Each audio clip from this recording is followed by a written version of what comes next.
wasn't one thing that made me an atheist. It's just a compilation of so many behaviors of other people, attitudes, poor attitudes, seeing the world as a whole and all the negative behaviors and how we treat each other just made me think there is no such thing as this great God that everybody professes to believe in, because if he was so great, why do I see all this pain and suffering and hypocrisy all around me? If there is this God, then I think he's a joke. My name is Brian Jeffrey. I'm a high school science teacher in Atlanta, Georgia. It was Christmas morning, and my girlfriend at the time had called me and said that my two friends had died in a car accident. And as a 14-year-old, you don't really know how to process that. So it was like a part of me was missing. And when I asked the question about why did this happen, I could never get a solid answer.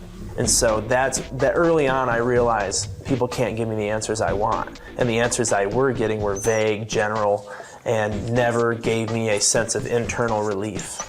I know for a fact that that's where the anger started building inside of me. I felt a lot of people just kind of gave me a runaround, maybe throw some complicated biblical verses at me to confuse me and just to get me say, okay, well that sounds good enough. Looking back on it, I just realized that every time it was brought up, I was excited to try and break down the God that they believed in. Because you ask me a scientific question about it, I can give you a somewhat valid scientific answer. And I think at that point, that's what led me to atheism, because it was a very easy stance to take. As an atheist, you're alone.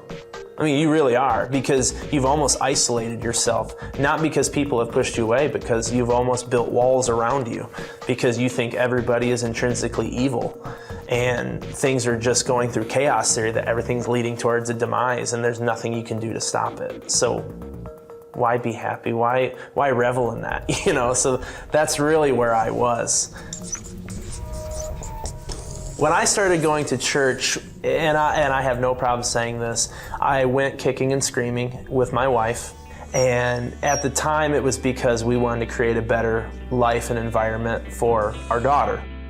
When we found out we were pregnant, we would always just stay up at night talking about what kind of setting do we want to create for her, what kind of environment. And that was a hard conversation for me, because I knew that we had to create something better. And I knew that I was not, at that time, the best role model, because I was an angry person.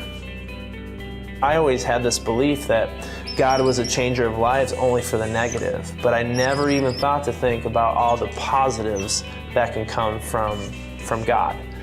And so I found myself wanting and craving to hear more about it. I started feeling different, like maybe there is something there, and I started feeling differently in my heart, and I realized for the first time I admitted all my faults and that I was a broken person, and I wasn't even close to the person I wanted to be. And that's when I admitted to my wife, it's time for me to be baptized, because it's time for me to finally stand up and be the person I want to be, the father, and obviously the husband I want to be. I was baptized on Father's Day, and so the fact that it was on Father's Day was unique, was very unique to me. There's got to be some sort of symbolism there that, finally that I'm accepting my father on Father's Day. And so now I'm not offending my God anymore. I feel differently in terms of making sure that people understand that there is a God and that I was once them. And now I'm a believer, and my life is completely different. And just because maybe one Christian ruined it for you doesn't mean that they're all like that. I wish I would have known that earlier.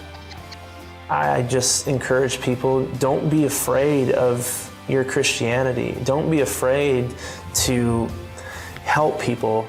Be bold in your faith in terms of you stand up for what you believe in, and don't be afraid of offending other people.